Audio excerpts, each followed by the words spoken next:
woman, it's time to heal and feel, be real. You just gotta take your time, unwind and chill.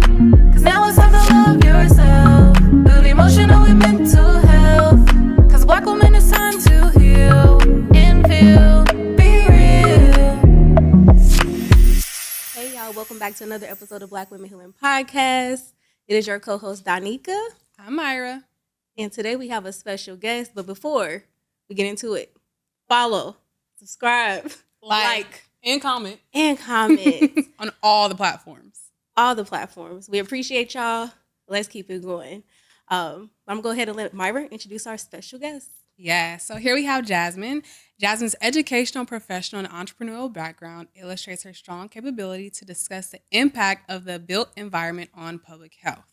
Jasmine holds a Master of City and Regional Planning with a specialization in environmental planning and community development from the Georgia Institute of Technology. While at Georgia Tech, Jasmine served as a graduate research assistant in the Healthy Places Research Lab, contributing to projects that explore the intersections of public schools, neighborhood walkability, physical and mental health, housing, and related themes. Jasmine brings over 5 years of experience in commercial real estate finance. At the New Jersey Housing and Mortgage Finance Agency, Jasmine underwrote and closed more than $300 million in loans, supporting the development of over 2,500 affordable housing units across the state.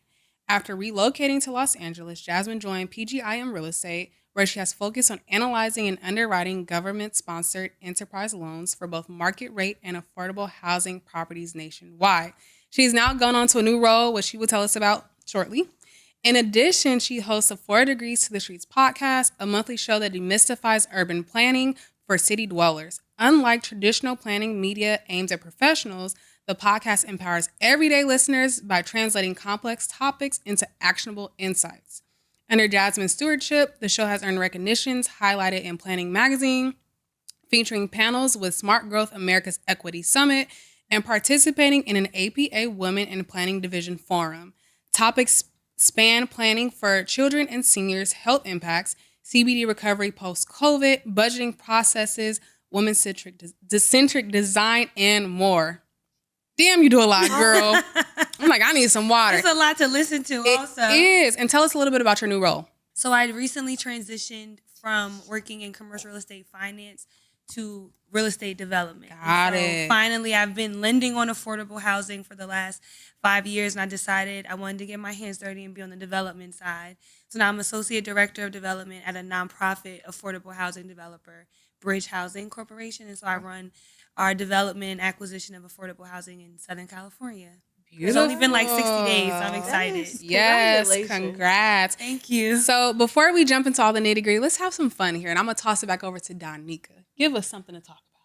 I mean, first, I just want to say, this is Black success. It is. I was like, hold on, there's more.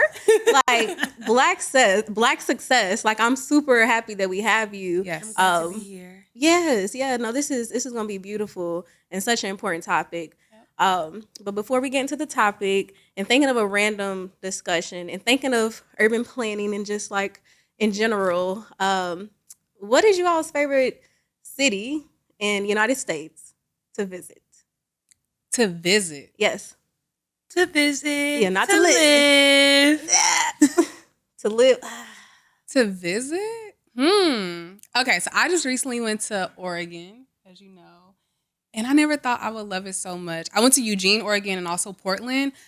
Really love both of those places, but if I would pick, I would say I like Portland. I love that everybody's on bikes. I love that people are also driving cars, but it's also very walkable at the same time. I love the lay of the land. It's very simple. It's very easy. There's traffic, but not for real. The trees, like it just feels like nature meets city meets like relaxation, but busyness at the same time. Okay. Because I love city. Like I'm an LA girl forever. So I think that's my favorite. Portland, Oregon. Who would have thought? What is it for you? I like New Orleans. Ooh. Like it's messed up because it's the food. Like every single thing that I've eaten in New Tastes Orleans good. is amazing. Yeah. It's a lot of culture there. I mean, one of the times I went there, I seen like a bus get off and they dancing and stuff. I'm like, yes. Like that to me is just like that culture experience. It is dark though, I will say. You can feel the heaviness for of sure. like it's so much that has happened there. For sure. But I would still say like if you're looking for like culture, like real blackness, good food. So you didn't tell me we were looking at culture. I'm thinking about the lay of the land. But I all wanna those pick things New come Orleans.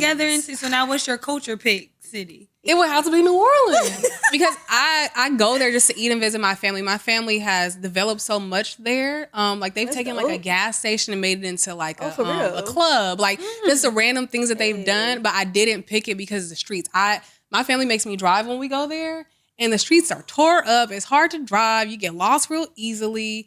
If you know where you are, you can walk it. Like my family frequents certain spaces, so I know how to walk them. But other spaces, I'm like, I'm not walking there. I don't know like where I'm going. So the lay of the land I don't enjoy, but the culture for sure.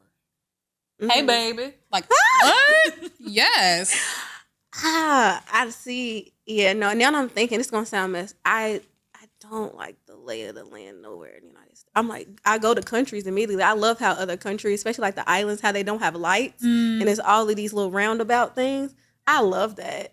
I can't explain Really? it. Yes, I feel like it works. I feel like they actually have less accidents. Interestingly enough, I think it Yeah. teaches you patience and like being able to like you got to navigate. Island let this time. person go, Yep. not let this person go. Like, so we thinking of lay of land. I don't know the easiest place I've been to this drivable. I don't know, y'all. I'm gonna give it to Jasmine and we can come back. But if I it's have interesting something. that when you talk about lay of the land, both of y'all talked about like the driving. Yeah. Because for me, and that's the challenge of being from the East Coast and now living in LA, when I think about a city, my number one thing is public transportation. Definitely. So my number one in the US will always and forever be New York City. Yes. Because and that one is also my culture pick and my lay of the land pick. Ooh. Because it's easy to get around. I mean, if you're in a car, it is difficult to get around, but that's by design, on intention. They want you to ride the train. It was designed before cars were like the main form Yeah. of transportation, different from a city like LA, which like had its big population boom after the vehicle was like the main affordable way to get around. So New York and LA have like totally different layouts because the thought about how people would move was totally different. So that's what I love New York. Absolutely. So you don't like Japan's trip? Oh, you weren't really on the train like that. She just brought up, we didn't bring up the train. So now that we bringing that in, yeah, Japan has the most, that It's the so other easy. countries, yeah, they have the most accessible, like, it's there, you know, like it's quick, it's there, it's clean. Like Japan, and they say that it's like New York a little bit cleaner. Bigger, probably. And bigger. I haven't been to, I've been to New York, but I haven't rode the transit. Really? Ah. And so I was in there when I went. We was driving everywhere, which is wild Poor to baby. say. I know. We did not get on the train, any buses. Yeah. So, but that's all you definitely hear that about New York. For sure. Like, Love New York. and thinking of how big LA is and the fact that we don't have a sustainable, like put together transit system, it's quite wild. You know, I gotta just highlight, today is Nipsey Hussle's birthday, and they did a limited edition Metro card. Please consider that people actually take the bus, and y'all are over there making these long lines for people that actually need to use the transportation. It was literally pissing me off. It's cute that y'all want to get the car. I love that. But like, I think we don't consider people. And like, I just think about transportation as a whole, how we don't consider people. Like Uber and Lyft, y'all need to consider people that are blind that are trying to transport their kids. Yeah. Why don't we have a system like New York where we'll come pick you up with a car seat in the car? Same thing with the train. Like, why are we not considering like the people who are actually trying to go somewhere versus y'all like trying to sell a product? Anyway, I just have to plug that. That was pissing me off this morning. These long lines, and I see people trying to get past because they're trying to get to work, but y'all waiting on a Metro card you're not going to use. Yeah, you just want the memorable. Yeah. If you get it, at least give it to someone who uses the bus. Please do, like, the And fill it up consideration. first. Yeah, feel it. And then hand it to somebody. Yeah, at the very least. But it's interesting, and I'll just say this about LA. Even though LA doesn't have a super robust like transportation network, to your point, bus ridership is really, really high here. Like any of the bus routes that you see going down Vermont or Wilshire or Six, they're always full. So Yeah. the demand for ridership is there. I think LA has this perception that everybody drives, everybody's in their car, but that's not true everywhere. Yeah. Growing up in LA, that's where we have fun on the bus. Like that's where but we also talking about how like once you can drive a car, you don't want to ride the bus because it's just like the sketchy things that happen on LA buses. Like it's not giving movie, it's giving like Get Out. Like it's a little scary. But riding the bus is like a core like high school memory. So is that how you got to school? You rode the public bus to school? It is not. We carpooled to school because the school was very close. But I remember I had a job where it only took one bus to get there, and my parents pissed me off. They didn't want to take me to work.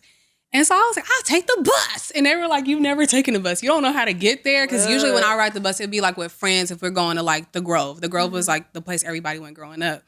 But I figured I'd walk my little self down the street. And it was one bus I had to take to get there. And the whole ride would be sketchy. Like I'd be on edge, like what's going on. But it was such a cool experience because you start to see the same people. Then people start to look after you. Like it's a whole experience. Your awareness is your them antennas, those survival skills. They go up.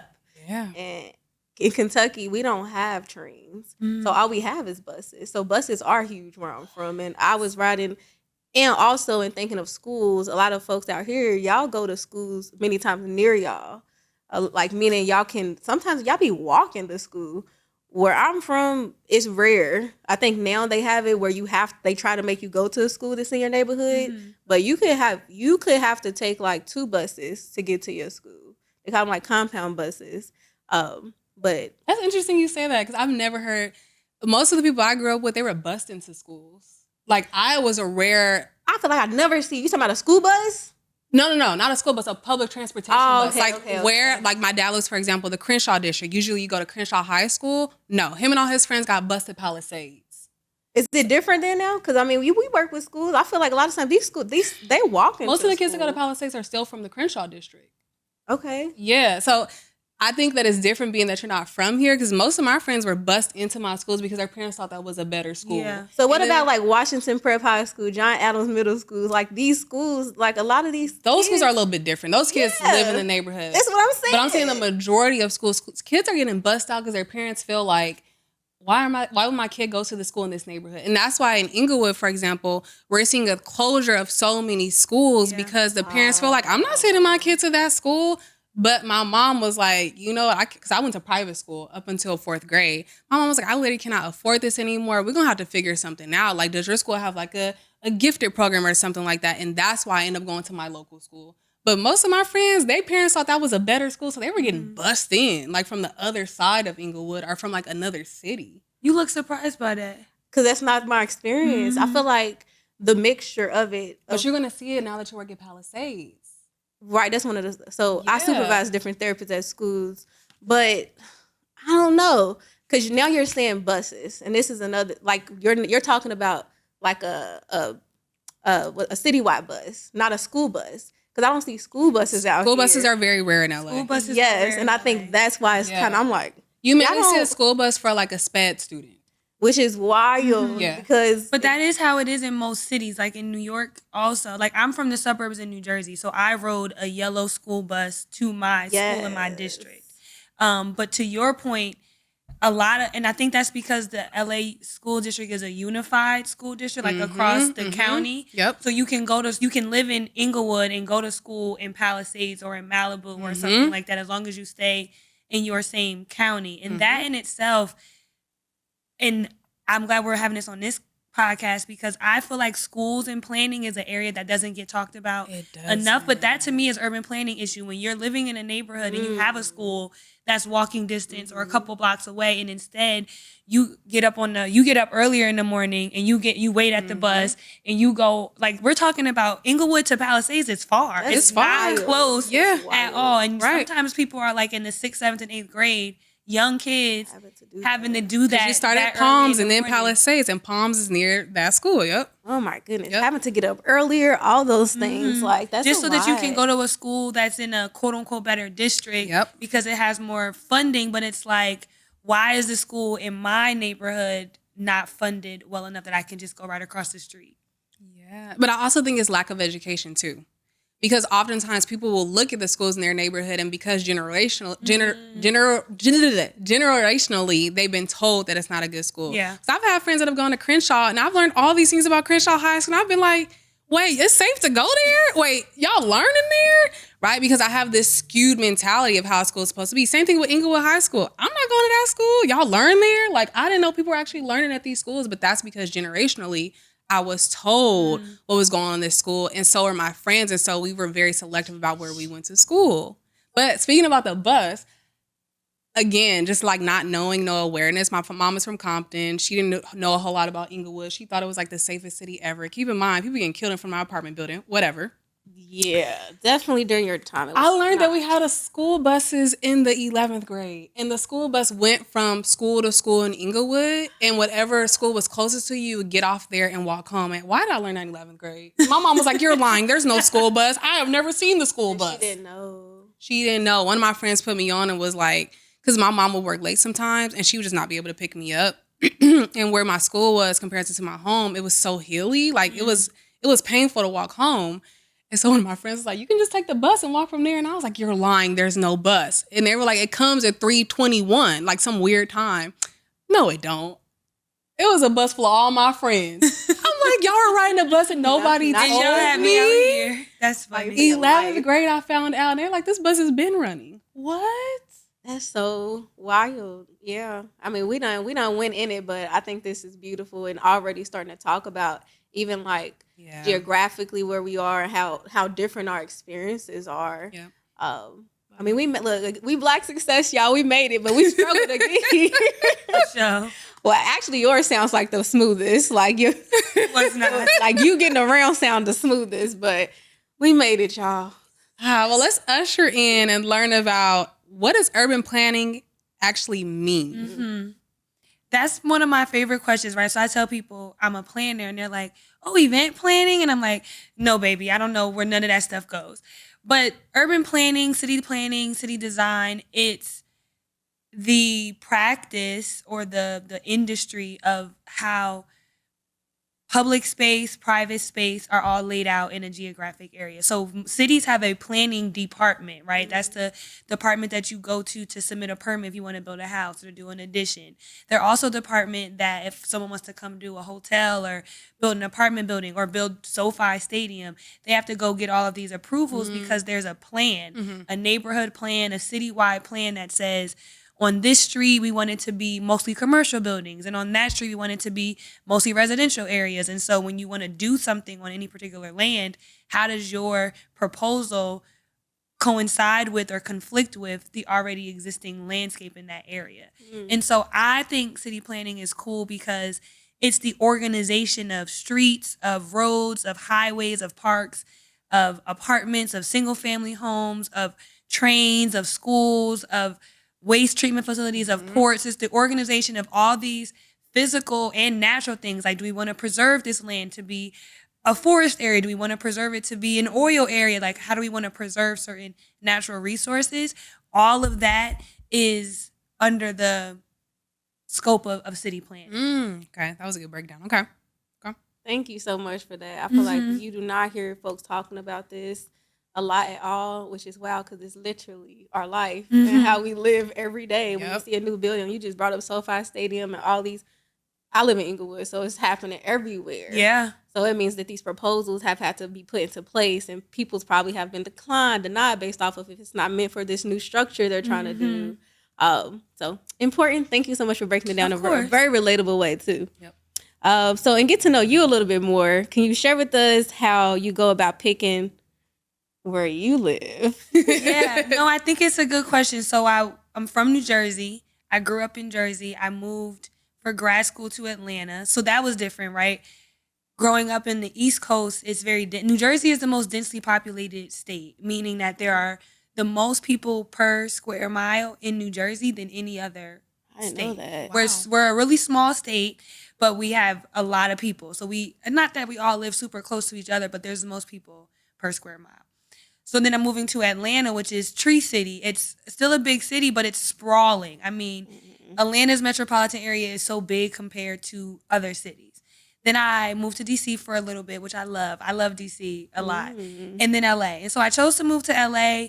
I wanted to step out from working in the public sector to the private sector. And so found a role here in LA. I have friends who were here working in Hollywood.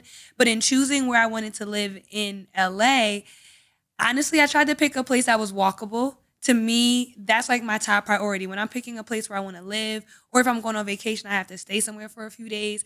I want to be able to go outside and with my 2 feet, walk to get something to eat, pick up a little grocery real quick, maybe get some toilet paper or something. So like my neighborhood, that was important for me. The other piece was I don't like living near the highway. Like I think for some people that's like convenient because I can just get on the road and go to work. But and maybe it's the downside of being trained in planning. Highways are so loud and they produce so much like toxic air because of all the cars and trucks going down them. And so for me, a good distance from the highway where I don't even notice it is how I want to live, because I don't want to have to breathe in those fumes and things like that. And I've had that experience when I lived in Atlanta, and it was not pleasant for me. Like it was convenient to just get on the road, but if you open your window, all you hear is cars going by. I can't live like that. And then the last thing for me is I like to live around Black people, and that right now where I live, I did not get that very very high on my list. I didn't get that very high on my list. But I'd say that's the next priority for me, right? Is as I think about having a family and all of that stuff, I want my kids to grow up in a neighborhood similar to the one I grew up in, which was predominantly Black, all like middle class, homeowners, different things like that. And that to me is important. I don't want to be surrounded by a bunch of people who don't look like me. It doesn't feel safe, honestly, to me. For sure. Donika, what about you? I mean, I live in Inglewood and I live by the highway. So as you was talking about this, I was like, because it's true. Like as soon as I walk, I live literally by like highway. Everything is just busy, and you right as far as like the pollution of the. I mean, it's car. It's just a lot going on over there. But in choosing like the Black piece, so I'm from Louisville, Kentucky, and Louisville, Kentucky, it does have other races, and it's not just Black people. But where I grew up at, it's just we were all kind of together. And then I lived in San Diego, and San Diego to me was so different because it is Black people there too, but I didn't feel connected to the Black people, and the Black people. It's not a lot of Black people as well, but I just didn't feel connected there. So then when I moved to Inglewood.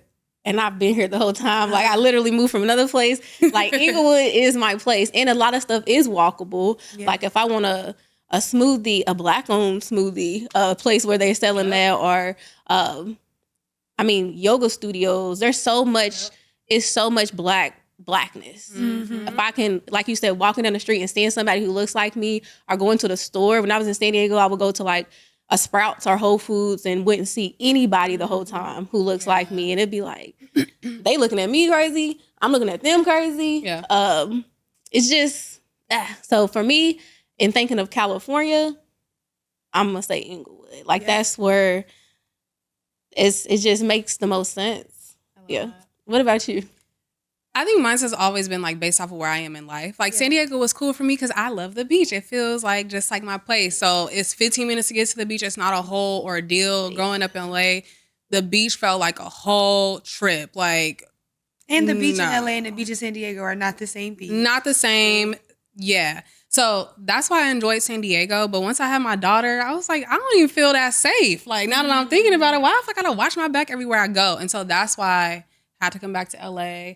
I live very close to Leimert Park. I'm there like all the time, but that's because it's walkable. I feel safe. Like I like when people talk. Like in San Diego, when I see Black people, they be looking at me like, why are you talking to me? And I'll be looking like, what did I do? Like, what did I miss? Whereas here, like growing up in Inglewood, I just felt so safe because people talk to me. Like even though gun violence was going on, the man on the corner I saw every day would make sure I got home, he'd be looking down the street. The random lady I would see be like, oh, I love your lip gloss, your hair, blah, blah, blah.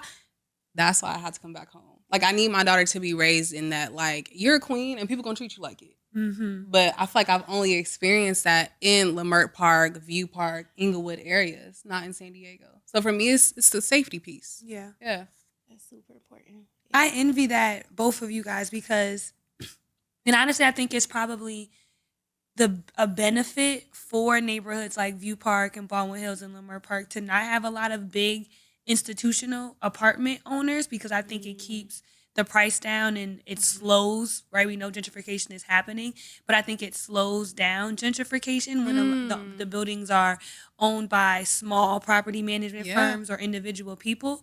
But it does make it difficult for someone who doesn't live in the area already to find a place to live. So when I was moving from New Jersey to here, Googling LA apartments in New Jersey, you're not finding nothing in any of those neighborhoods. You need to be boots on the ground, walking around looking for a sign that says, call this number. And so that's how I ended up in my building now, which is a big institutional apartment owner. They own like probably 1 million units across the country, right? And I live in one of their units in LA. But I would love to move, and I've been looking for a place in Leimert, in View Park, in Baldwin Hills, in one of those neighborhoods, because that's what I'm missing on the west side. So I live on the west side, and it's like very stressful all the time because that's not my experience. I have the walkability, but I don't have the culture. And if I was able to move and find something that worked for me, I would do it in a heartbeat. There are a lot of Black well, not a lot. A lot to me is 2. There are a lot of Black families that are now building new apartment complexes because they own the property and they're like, my grandma left me this. I don't know what to do with it. Don't sell your grandma's house. And it's beautiful now because grandma owned businesses. So now I see signs when I'm walking around my neighborhood that'll say, this is a Black-owned apartment coming to this neighborhood. That is so refreshing because, again, I'm from Inglewood. And there's been so many issues with the push out of my people. Whereas now living in that side of town, these people don't play. Like Destination Crenshaw is a big thing. You see all this stuff about Black owned businesses and they can't push us out. It's not going anywhere. So I love it. Even though I'm sad about Inglewood. I love that part of it. Yeah, you're not that far. Jumping a skip. I'm just saying the gentrification, like it's not really being stopped. No. At all. Like she just said it. Like Jasmine just said, like it's been slowed down. But fair enough. No, it's not being stopped. Yeah, I mean, those apartments right in the Hollywood Park development in SoFi are... You know they're struggling to rent those out. I'm sure they nobody are. can afford a $4,000 one-bedroom apartment. I don't care if I That is ridiculous. Yeah. It is... But then the people who are paying it, I'm like, what do y'all do? All 5 of y'all. What do... either y'all lapping up in the apartments or somebody is just balling out of control because a $3,500 studio is...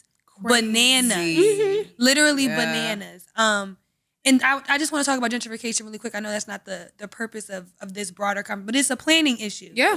And so I want to get your take, both of you, as living in Inglewood and in LA for so long. How has it been, particularly you, Myra, growing up in South Central LA or in that general area and seeing how it's changed now in 2025? Honestly, painful and sad. As I mentioned, like the school closures and shutting down because so many people are busing out and all these things. I remember when I first saw a white person running through the neighborhood, I was like, am I supposed to start running too? So I started running too. And I was like, wait, why am I running?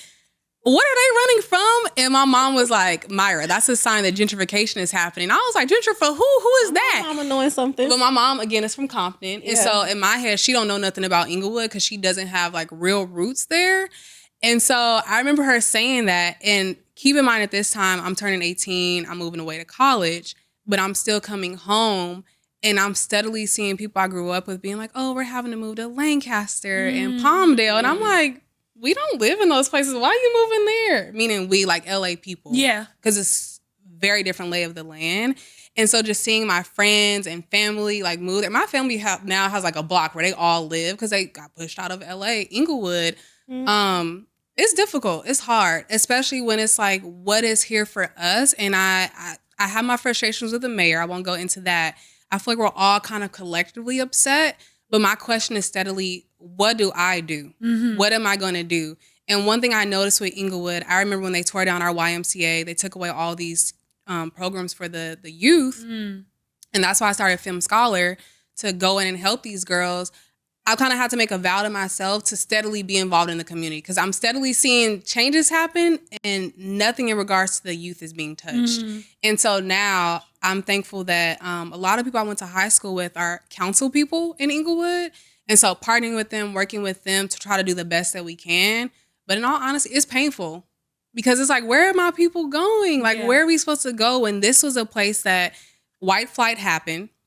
And I only know about that because when I was growing up, the apartment owners were also like my neighbors, and they were white folks, and they would tell me all the time, like, this used to be a very white city, but we welcome all Black people and stuff. And now seeing it's like, dang, okay, white flight happened, and then like we made this a community, and we tried so hard to like band together, stick together, and now it's like, dang, like how do we get to here? Like a sports complex is cool, but we don't need 4 on 1 street. Like what is going on? So honestly, it's frustration. I think that as Inglewoodians, we thought that the mayor was going to like do something great for us, but it just feels like that's not in the agenda. Yeah, it's interesting because when I look at gentrification, I see it on like 2 different planes, if you will. I see it from the city's perspective, right? They're always going to have a vested interest in more businesses, more homes, bigger homes, more expensive homes, because that's more tax money. That's more sales tax money, more real estate tax money in their pocket. But at the same time, from the people's perspective, and there's 2 different sides of that. You have renters who are virtually like at the whim of their landlord. The landlord can come to you at the end of the year and say, your rent's going to go up 15%. And now it's like, okay, well, I'm supposed to come up with extra $500 every month. So then you're priced out as a renter. You have to move somewhere else. But pricing out as a homeowner is drastically different because it could be 2 different causes. It could be that your property taxes end up going up so high that you can't make those property tax payments because the city is reassessing land every year. So when SoFi comes, that means everything around it, land value has now increased. So if I'm the city of Inglewood, I'm the city of LA, I'm going to assess you a property tax bill at 15% higher. So either way, you got to come up with more money, even if you already own your land. Or you got people knocking on your door, harassing you, offering you $1 million, $1.5 million, $1.2 million, whatever, so that you could sell. And I think that predatory, that harassment is one of the pieces of gentrification that can in some ways be reduced by people taking a stance and saying, I know the value of what I have, and I'm not going to sell it to you just so I can move somewhere else, right? You have a situation where I take my ex, for example, his grandmother's house off Manchester. They've had that house in their family for like 20 years. They had it valued, I want to say, at like $600,000. This was a few years ago. People been calling them, offering them $900,000, $1 million. His grandma's considering it like, I could take $1 million and that's a whole lot of money. But really do the math on it, it doesn't add up because if they're offering you $1 million, what you think they could do with it for more, right? They're not going to offer you $1 million and only try to make $1.1 million. They're trying to flip it for 2, for 3 or more. So if you can hold it for longer and do something active with yours, maybe you turn your single family into a duplex and then add an ADU on the back or add 2 ADUs on the back to do the same thing that they were going to do yourself. Don't be so willing to take this $1.5 million because it's a big number and it's a number you haven't seen before. Know that if there are, just like, what's his name? We were just talking about New Orleans. He was in Solange's album talking about it's not Birdman. Who's Lil Wayne? No, Lil Wayne. What's the one that be with Lil Wayne? Like his Juvenile. It is Birdman. Is it Birdman? What'd he say? Yeah, what'd he say? He said, like, if this man, he was talking about his record deal. And he was like, they offered me something. Oh, no, he's talking about Master P. Master P. Yeah, he's a genius. Yes. He's a genius. If they think I'm worth this, Yes. how much you think I'm really worth? And that's the headspace you got to be in. If you're a homeowner, you got to know that if someone's knocking on your door offering you this, your land is worth way more than that. But you got to know those things, though. And that's why I'm thankful that my grandparents came here and they bought up all these things. But their thing has always been like, you hold on to it for dear life. Like, you never sell. But I was told those things. Whereas I'm looking at their house. My grandparents have a beautiful home. They bought it for $10,000. Their house is worth $2 million, right? In my head, at first, I'm thinking like, shit, I'm about to sell this $2 million. I ain't got $2 million. But as I talk to them, they're like, we came here, we busted our ass. Hold on to that as long as you can. And so I think it's important to have these conversations because oftentimes you don't know. You're thinking a check. I'm getting the money. Well, also, it's this piece of putting in the work, like you just said. If you hear this and you like, dang, I'm struggling to do this already. I'm barely making this, and I can get 1.5 today. you want to take it, you know, Mm-hmm. but versus like, all right, I got to figure out how to make some more money so I can build that ADU, so I Yeah. can renovate this space, so I can make the Exactly. 1.5 Exactly. by myself and more profit. Yes. But I think sometimes, and it sucks because I think I did an article on Substack, but so look it up, Black Women Healer Podcast. But Yes, sir. basically, like when I go home to Kentucky, a lot of times like folks will have all these goals and things, but then they go to work, they come home, and they're not doing more with it. And it almost feels like they don't have the energy to. You feel like you don't have the bandwidth to like, man, I got to work on this business thing, or I got to figure out how to make more money, because I mean, if we're thinking of like mentality and trauma, if you haven't healed and are not in the healing phases of understanding, why do I have a lack mentality? Why am I not able to work 3 more hours? Or am I tired because my ancestors? Like, what's happening here where I can't take this next step to profit and capitalize on what I already have? I feel like that's something with it too. I feel like we're tired. Yeah. And I think it starts with mental health. So yes, you may have this grind mentality of having multiple jobs, and that's normal, but you also know how to take care of yourself. True. That's a game changer. So you're getting the information and you learning to take care of yourself. Yeah. Versus where I'm from, we ain't getting Different. either one. But imagine that. Imagine if we knew how to take care of ourselves mentally and have these multiple streams Yeah. of income, because it's tiring. We also just can't just work, and we don't have a break. But it's a balance. You know, it's a dance. Yeah. Thinking of time, because we are at time, we want to ask a few more questions just to Yep. wrap it up. Can you share with us what are neighborhood design features and policy decisions that negatively impact physical and mental health, and keep it short? Yes, the point of the interview, and that's why I wanted to come on, because I feel like there's the relationship between the built environment and landscape and cities are not just how you walk through them, right? Or how you get to work, or how you get from work to school. It's the fact that all of those things impact your physical, your mental, and your emotional health. And so if I could highlight, I'd say the top 2 that I think of, and they're both within the public realm, are parks and transportation resources. Okay. So when you think of public parks, there's research, and I can send you all of the links that you guys would like, but 2 big organizations, the Trust for Public Land and Smart Growth America, they have research reports on transportation and park access. And the findings are that minorities, so Black and Latino communities, have like 50% less park acreage per capita, so like per 100,000 people, than white neighborhoods. So if you think about neighborhoods in LA compared to neighborhoods in Beverly Hills or Pacific Palisades or Sherman Oaks, think about how much green space those neighborhoods have compared to our neighborhoods.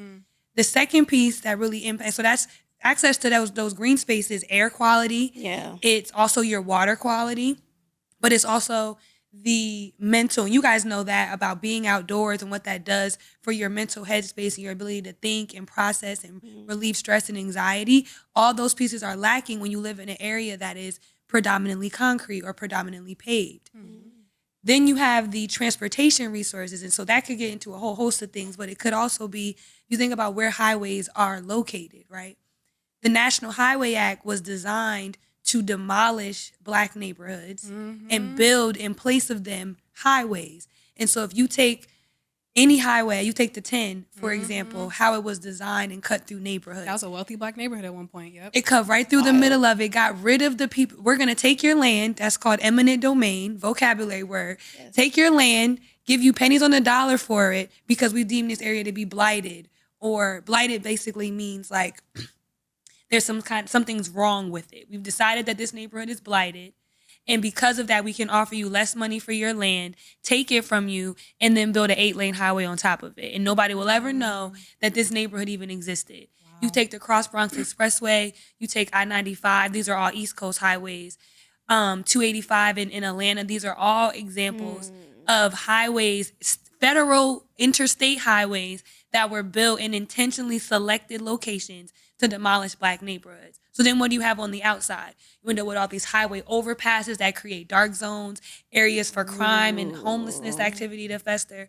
They also end up with air pollution, sound pollution, all sorts of things that come from your proximity to them. And then the last piece is the opposite of that, right? The pedestrian landscape. If you think about Black neighborhoods compared to non-Black neighborhoods, they're often more walkable.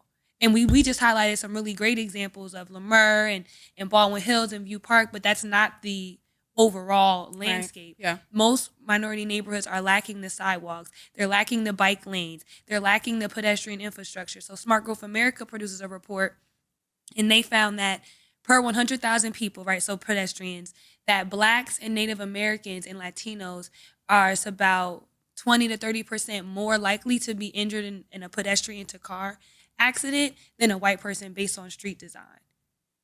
And so it's not just the physical design of the neighborhood, it's how that physical design impacts you on your physical health and your mental health. Wow. Ooh, Donika, you want to wrap us up with a takeaway? I mean, the takeaway is listen to the Four Degrees to the Streets podcast. Yeah. Y'all, like, this information, and thank you for blessing us and talking about, like, we don't hear this a lot. I listened to your podcast and I was just like, yo, this is amazing. Thank you. Like, I want more. I'm pretty sure the Weekly. yeah, like, no, like, we need to hear more of this. And also, it's just, it's powerful. It's some sadness to it when you hear this stuff too.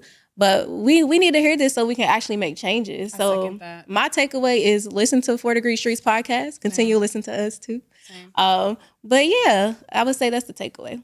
Yep. And thank you for joining us today, Jasmine. We appreciate it. Thank you for having me. Can I leave you guys with a homework assignment? I know Yes. that was in the questions, and I had one prepared. I think it'll be good.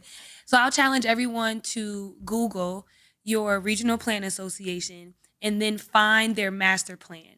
That's going to be a big old document, 600-page document or so, and it'll show you all of the future plans that your city or your county wants to do in the future. So if you would have Googled this in 2010, you would have seen what they wanted to do at Hollywood Park. This stuff is not a brand new idea. When you see a big building go up tomorrow, it's not that they just put their permit in last week. This stuff has been in the plans for 10 years often. And so if you want to be an active and engaged citizen, you want to fight gentrification, you want to advocate for schools, knowing what's in your city's plan is critical to knowing what the decisions are going to be happening in the future. And you can always oppose them and go to planning board meetings and things like that. But I challenge everyone to find their city's master plan and take a look at it so you can see what major developments they're planning for the next 10 years. Wow. Thank you for that. Wow. Do y'all homework, and that is it for this week's episode of Black Women Healing Podcast.